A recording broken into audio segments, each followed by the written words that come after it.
नमस्कार दोस्तों अगर आपको राजस्थान रॉयल्स और रॉयल चैलेंजर्स बेंगलुरु के बीच खेला गया आईपीएल 2024 का 19वां और एक और सबसे रोमांचक महामुकाबला पसंद आया हो तो इस वीडियो को आप एक लाइक जरूर करें।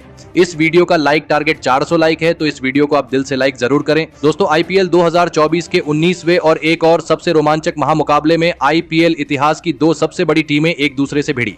इस बार संजू सैमसन की राजस्थान रॉयल्स के सामने फाफ डू प्लेसिस की रॉयल चैलेंजर्स बेंगलुरु की टीम खड़ी थी।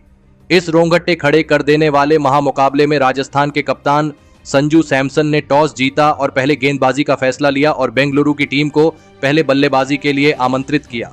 उसके बाद रनों की बारिश करने के इरादे से बेंगलुरु के दो दिग्गज ओपनर बल्लेबाज मैदान में उतरे। अब तक इस साल सबसे ज्यादा रन बनाने वाले विराट कोहली और बेंगलुरु के कप्तान फाफ डू प्लेसिस के कंधों पर इस महामुकाबले में अपनी टीम को एक विस्फोटक ओपनिंग शुरुआत दिलाने की बड़ी जिम्मेदारी थी और इस बेंगलुरु की ओपनिंग जोड़ी ने मैदान में उतरते ही राजस्थान की खतरनाक तेज गेंदबाजी के सामने लाजवाब बल्लेबाजी करके दिखाई। खास करके विराट कोहली इस मुकाबले में बेहतरीन फॉर्म में नजर आ रहे थे। पारी के दूसरे ओवर में गेंदबाजी पर आए नांद्रे बर्गर को विराट कोहली ने दो शानदार चौके लगा दिए थे, तो वही दूसरे छोर से कप्तान फाफ डू प्लेसिस भी उनका साथ बखूबी निभा रहे थे। देखते ही देखते दोनों के बीच 50 रनों की शानदार ओपनिंग साझेदारी भी पूरी हो गई। विराट कोहली का ये गजब का प्रदर्शन अब राजस्थान की गेंदबाजी को दबाव में डाल रहा था। अब इस साझेदारी ने राजस्थान के कप्तान संजू सैमसन को दबाव में डाल दिया था। राजस्थान का कोई भी गेंदबाज विराट कोहली को अब रोक नहीं पा रहा था और फिर इसी बीच पारी के 11वें ओवर में एक लाजवाब छक्का लगाते हुए विराट कोहली ने अपना इस मुकाबले का शानदार अर्धशतक पूरा कर लिया। विराट कोहली की इस पारी ने अब राजस्थान की गेंदबाजी को पूरी तरह बैकफुट पर धकेल दिया था। विराट कोहली और फाफ डू प्लेसिस की यह ओपनिंग साझेदारी अब देखते ही देखते 100 रनों के पार पहुंच चुकी थी।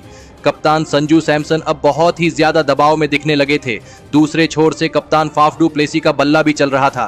पूरी राजस्थान की गेंदबाजी मिलकर भी बेंगलुरु की इस ओपनिंग साझेदारी को तोड़ नहीं पा रही थी। विराट कोहली और कप्तान फाफ डू प्लेसिस ने मिलकर अब अपनी टीम को 125 रनों पर पहुंचा दिया था, लेकिन फिर तभी गेंदबाजी पर आए युजवेंद्र चहल ने सेट हो चुके बेंगलुरु के कप्तान फाफ डू प्लेसिस को जोस बटलर के हाथों कैच आउट कर दिया। कप्तान फाफ डू प्लेसिस 33 गेंद में 44 रन बनाकर आउट हो गए। अब बेंगलुरु की इस विशाल साझेदारी के टूटने के बाद ग्लेन मैक्सवेल बल्लेबाजी करने मैदान में उतरे, लेकिन ग्लेन मैक्सवेल को आते ही नांद्रे बर्गर ने क्लीन बोल्ड कर दिया। ग्लेन मैक्सवेल सिर्फ 3 गेंद में एक ही रन बना पाए। एक लाजवाब ओपनिंग साझेदारी के बाद बेंगलुरु की टीम को एक के बाद एक दो बड़े झटके लग चुके थे। अब कहीं ना कहीं राजस्थान की गेंदबाजी ने इस मुकाबले में वापसी कर ली थी। अब बल्लेबाजी के लिए सौरभ चौहान मैदान में उतरे, लेकिन दूसरे छोर पर बल्लेबाजी कर रहे विराट कोहली की पारी पर विकेट गिरने का कोई भी असर नहीं हो रहा था और गेंदबाजी पर आए आवेश खान को विराट कोहली ने एक के बाद एक 3 लाजवाब चौके लगा दिए और फिर एक बार दबाव राजस्थान की गेंदबाजी पर बना दिया। विराट कोहली अब एक और ऐतिहासिक शतक से कुछ ही रन दूर थे, लेकिन तभी दूसरे छोर पर बल्लेबाजी कर रहे सौरभ चौहान को युजवेंद्र चहल ने यशस्वी जायसवाल के हाथों कैच आउट कर दिया। सौरभ चौहान 6 गेंदों में 9 रन बनाकर आउट हो गए। अकेले विराट कोहली ही बेंगलुरु के इकलौते ऐसे बल्लेबाज थे जो राजस्थान की गजब की गेंदबाजी पर रन बना रहे थे। उनका कोई भी बेंगलुरु का बल्लेबाज साथ नहीं दे पा रहा था।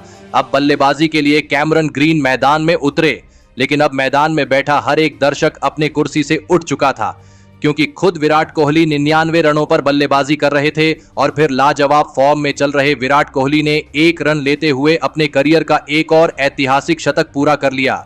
विराट कोहली इस मुकाबले में धमाकेदार फॉर्म में नजर आ रहे थे और इस पारी के अंतिम ओवर में भी 3 लाजवाब चौके लगाते हुए विराट कोहली ने इस मुकाबले में 72 गेंदों में 113 रनों की लाजवाब पारी खेली और इसी के चलते बेंगलुरु की टीम ने 183 रनों का एक बड़ा लक्ष्य राजस्थान की टीम के आगे रखा।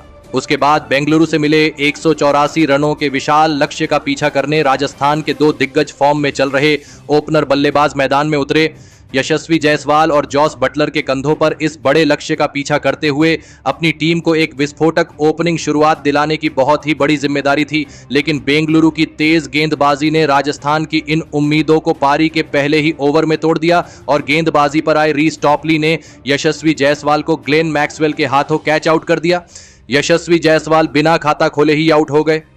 यशस्वी जायसवाल के पहले ही ओवर में आउट हो जाने के बाद अब राजस्थान के कप्तान संजू सैमसन मैदान में उतरे और फिर यहां से जॉस बटलर और कप्तान संजू सैमसन ने एक सबसे महत्वपूर्ण साझेदारी राजस्थान की टीम के लिए बनानी शुरू कर दी। जॉस बटलर जो अब तक खराब फॉर्म से जूझ रहे थे, वह अब इस मुकाबले में बेंगलुरु की टीम के लिए एक बड़ा खतरा बन रहे थे। पारी का छठा ओवर डालने आए मयंक डागर की इस ओवर में जॉस बटलर ने 3 चौके और एक लाजवाब छक्का लगाते हुए इस ओवर में 20 रन बना लिए। तो वहीं कप्तान संजू सैमसन भी इस मुकाबले में बेहतरीन फॉर्म में नजर आ रहे थे। देखते ही देखते जॉस बटलर और संजू सैमसन के बीच एक लाजवाब 50 रनों की तूफानी साझेदारी पूरी हो गई। अब बेंगलुरु की गेंदबाजी दबाव में थी। जॉस बटलर और कप्तान संजू सैमसन की इस साझेदारी ने कप्तान फाफ डू प्लेसिस को तक दबाव में रखा था। इस राजस्थान की खतरनाक साझेदारी को तोड़ने के लिए कप्तान फाफ डू प्लेसिस और विराट कोहली अपनी पूरी जी जान लगा रहे थे, लेकिन यह साझेदारी अब धीरे धीरे और भी ज्यादा मजबूत होती जा रही थी। और फिर इसी बीच लाजवाब बल्लेबाजी कर रहे जॉस बटलर ने अपना इस मुकाबले का लाजवाब अर्धशतक पूरा कर लिया। तो वही पारी के 11वें ओवर में गेंदबाजी पर आए मयंक डागर को राजस्थान के कप्तान संजू सैमसन ने 2 चौके और एक लाजवाब छक्का लगाते हुए कप्तान संजू सैमसन ने खुद का भी इस मुकाबले में धमाकेदार अर्धशतक पूरा कर लिया। तो वही दोनों की इस मुकाबले में 100 रनों की विशाल साझेदारी भी पूरी हो गई। अब बेंगलुरु के हाथ से यह मुकाबला निकल रहा था। विराट कोहली अपने टीम की गेंदबाजी से बहुत ही ज्यादा निराश दिखने लगे थे। संजू सैमसन और जॉस बटलर की इस जोड़ी को रोकने का कोई भी रास्ता अब बेंगलुरु की गेंदबाजी को नहीं दिख रहा था। दोनों ही खिलाड़ी रुकने को तैयार नहीं थे। अब इन दोनों के बीच चल रही यह साझेदारी इस साल की सबसे बड़ी साझेदारी बन चुकी थी। अब राजस्थान को आखिरी 6 ओवरों में जीत के लिए 39 रन चाहिए थे। अब यहां से कोई करिश्मा ही बेंगलुरु की टीम को इस मुकाबले में जीता सकता था। कप्तान संजू सैमसन और जॉस बटलर ने मिलकर अब अपनी टीम को 148 रनों पर पहुंचा दिया था, लेकिन फिर तभी गेंदबाजी पर आए मोहम्मद सिराज ने गजब की बल्लेबाजी कर रहे राजस्थान के कप्तान संजू सैमसन को यश दयाल के हाथों कैच आउट कर दिया। कप्तान संजू सैमसन 42 गेंदों में 69 रनों की शानदार पारी खेलकर आउट हो गए। संजू सैमसन और जॉस बटलर की इस विशाल साझेदारी के टूटने के बाद अब बेंगलुरु की गेंदबाजी के पास वापसी करने का एक सुनहरा मौका था, लेकिन अब बल्लेबाजी के लिए गजब के फॉर्म में चल रहे रियान पराग मैदान में उतरे। लेकिन रियान पराग को भी आते ही यश दयाल ने विराट कोहली के हाथों कैच आउट कर दिया। रियान पराग इस मुकाबले में 4 गेंद में सिर्फ 4 रन बनाकर आउट हो गए। एक विस्फोटक साझेदारी के बाद राजस्थान की टीम ने अब अपने 2 बड़े बल्लेबाजों को खो दिया था। अब बल्लेबाजी के लिए ध्रुव जुरैल को भेजा गया, लेकिन जॉस बटलर नाम का एक बड़ा खतरा बेंगलुरु के लिए अभी भी इस मैदान में मौजूद था। लेकिन दूसरे छोर पर बल्लेबाजी के लिए आए नए बल्लेबाज ध्रुव जुरैल को इसी बीच रीस टॉपली ने दिनेश कार्तिक के हाथों कैच आउट कर दिया। ध्रुव जुरैल 3 गेंद में बस 2 रन बनाकर आउट हो गए।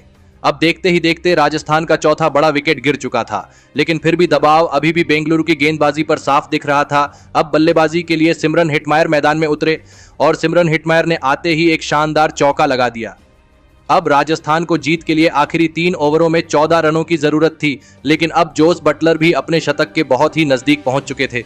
अब देखना रोमांचक होने वाला था कि क्या जॉस बटलर भी अपना शतक पूरा कर पाएंगे या फिर नहीं। अब जीत के लिए राजस्थान को आखिरी ओवर में 1 ही रन चाहिए था, लेकिन स्ट्राइक पर खड़े जॉस बटलर को शतक लगाने के लिए अभी भी 6 रन चाहिए थे और जॉस बटलर ने फिर इस आखिरी ओवर की पहली ही गेंद पर एक लाजवाब छक्का लगाते हुए राजस्थान की टीम को इस मुकाबले में 6 विकेट से जीत दिला दी। तो वहीं इसी के साथ जॉस बटलर ने अपना इस मुकाबले में केवल 58 गेंदों में ऐतिहासिक शतक भी पूरा कर लिया। दोस्तों, इस मुकाबले में रॉयल चैलेंजर्स बेंगलुरु की टीम के लिए कुछ भी सही नहीं हुआ। बल्लेबाजी के वक्त केवल और केवल विराट कोहली ने ही एक शतकीय पारी खेलकर बेंगलुरु की टीम को इतने बड़े लक्ष्य तक पहुंचा दिया था, लेकिन गेंदबाजी में बेंगलुरु की टीम ने विराट कोहली तक को निराश कर दिया। लेकिन बात की जाए राजस्थान की बल्लेबाजी की, तो जॉस बटलर ने इस मुकाबले में एक लाजवाब शतकीय पारी खेलकर इतिहास रच दिया। पिछले कुछ मुकाबलों से खराब फॉर्म से जूझ रहे जॉस बटलर ने इस मुकाबले में आकर केवल 58 गेंदों में 4 गजब के छक्के और 9 शानदार चौके लगाकर 100 रनों की ऐतिहासिक पारी खेली और इसी के चलते राजस्थान की टीम यह मुकाबला जीत पाई। तो दोस्तों, आपको जॉस बटलर की यह शतकीय पारी कैसी लगी? और आप जोस बटलर की इस मैच जिताने वाली शतकीय पारी के लिए उन्हें 10 में से कितने अंक देना चाहेंगे? आप अपनी राय नीचे कमेंट में देना बिल्कुल भी ना भूलें। धन्यवाद।